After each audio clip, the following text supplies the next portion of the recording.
Chapter 4. Nephite dissenters and the Lamanites join forces and take the land of Zarahemla. The Nephites' defeats come because of their wickedness. The church dwindles and the people become weak like the Lamanites. About 38 to 30 BC. And it came to pass in the 54th year, there were many dissensions in the church. There was also a contention among the people, insomuch that there was much bloodshed. And the rebellious part were slain and driven out of the land, and they did go unto the king of the Lamanites. And it came to pass that they did endeavor to stir up the Lamanites to war against the Nephites. But behold, the Lamanites were exceedingly afraid, insomuch that they would not hearken to the words of those dissenters. But it came to pass in the 56th year of the reign of the judges, there were dissenters who went up from the Nephites unto the Lamanites, and they succeeded with those others in stirring them up to anger against the Nephites, and they were all that year preparing for war. And in the 57th year they did come down against the Nephites to battle, and they did commence the work of death, yea, insomuch that in the 58th year of the reign of the judges they succeeded in obtaining possession of the land of Zarahemla, yea, and also all the lands, even unto the land which was near the land Bountiful. And the Nephites and the armies of Moronihah were driven even into the land of Bountiful. And there they did fortify against the Lamanites, from the west sea even unto the east, it being a day's journey for a Nephite, on the line which they had fortified and stationed their armies to defend their north country. And thus those dissenters of the Nephites, with the help of a numerous army of the Lamanites, had obtained all the possession of the Nephites which was in the land southward. And all this was done in the 58th and 9th years of the reign of the judges. And it came to pass in the 60th year of the reign of the judges, Moronihah did succeed with his armies in obtaining many parts of the land, yea, they regained many cities which had fallen into the hands of the Lamanites. And it came to pass in the 61st year of the reign of the judges, they succeeded in regaining even the half of all their possessions. Now this great loss of the Nephites, and the great slaughter which was among them, would not have happened had it not been for their wickedness and their abomination which was among them. Yea, and it was among those also who professed to belong to the church of God.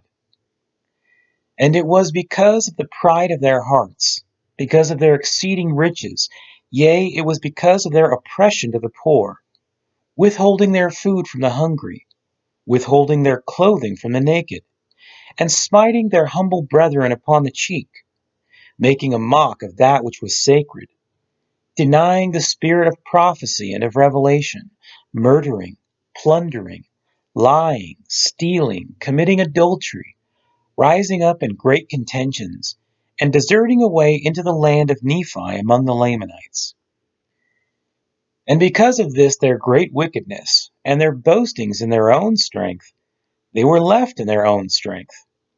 Therefore they did not prosper, but were afflicted and smitten, and driven before the Lamanites, until they had lost possession of almost all their lands. But behold, Moronihah did preach many things unto the people because of their iniquity.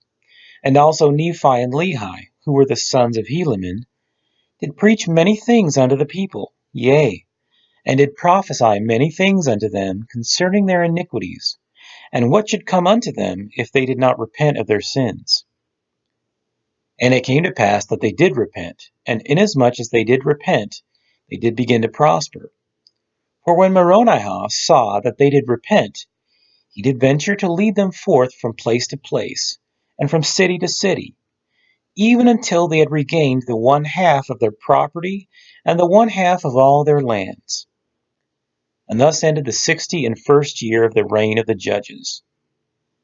And it came to pass in the 62nd year of the reign of the judges that Moronihah could obtain no more possessions over the Lamanites.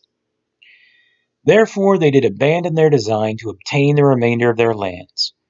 For so numerous were the Lamanites that it became impossible for the Nephites to obtain more power over them.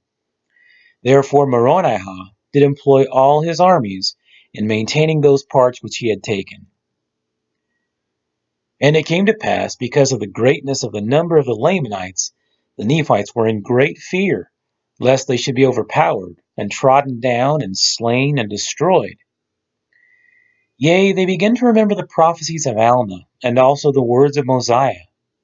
And they saw that they had been a stiff-necked people, and that they had set at naught the commandments of God, and that they had altered and trampled under their feet the laws of Mosiah, or that which the Lord commanded him to give unto the people.